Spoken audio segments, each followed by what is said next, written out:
Today, I am going to give you 3 ways you can be a more present leader and an effective communicator. If you're in a high pressure job, you need to be on despite everything going on around you. Maybe you're coming out of a tense finance meeting or just performed surgery, and now you need to lead a webinar or do a keynote. Or something could be personal. You have a sick child, or you just finished helping your parent move into a care facility. You need to be on, but you're not quite sure how you're going to keep going forward and commanding the room, be it on Zoom, in a conference room, or in an auditorium packed with 5,000 people. The audience is going to know if you're not 100% present in the moment, thinking about them and their needs. The key to being a great communicator is the right mindset. And there are things that you can do right now and keep doing, so when you need to quickly become present for an audience, your team or your family, you can be there for them. First, let's talk about overall wellness. I'm not a medical expert, but many of my clients are physicians, and I listen really closely. Plus, I know firsthand what happens when I don't take care of myself. Here are 3 tips that I train my clients to follow really closely, and I try to practice every single day. Number 1, exercise. Get out all that nervous energy. You will not be motivational, inspirational, or present if you have some unneeded energy going on in your head. Some of the most prominent thought leaders that I train exercise each and every day. They know the science behind it, and they have felt their lives drastically improve because of it. Especially on days when you're performing in front of an audience.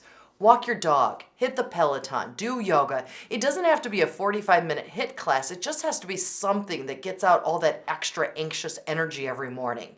Even better if you can add at least 5 minutes on a meditation app. Number 2, if you stop sugar, you're going to lower your anxiety drastically. I train people worldwide, and the thing that gets the most grunts from audience is when I mention avoiding inflammatory foods and drinks.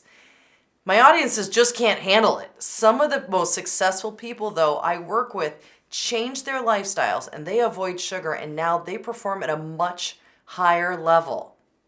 Sugar causes inflammation in our bodies.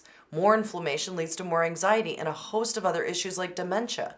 If you can curb your inflammation, you're going to have much less brain fog and anxiety and become a more inspirational thought leader.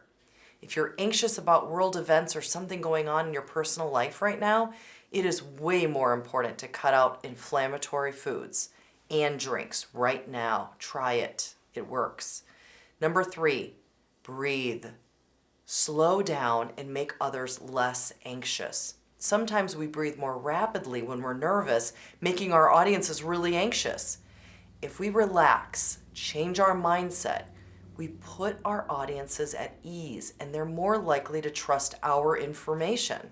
Before you walk on stage or start an online webinar, take a deep breath to reduce your cortisol levels and lower your heart rate. But let's be really specific here. It's a deep breath in from your nose and then a longer exhale out of your nose. Do not fall prey to rapid breathing to try to calm yourself down. Slow your breathing down. Look up these 2 experts for the science behind it, James Nestor and Wim Hof. I'm grateful that my personal trainer introduced me to them at the beginning of the pandemic, so I was able to handle our situations that have been going on for the last couple of years, personally and professionally, a lot better. I just handle these intense situations so much better now. Doing these 3 simple things each day will empower you to show up with more focus, clarity, energy. These are hard times, hard times. Your team needs you to be a leader right now, more than ever. But to be there for them, you must take care of yourself first.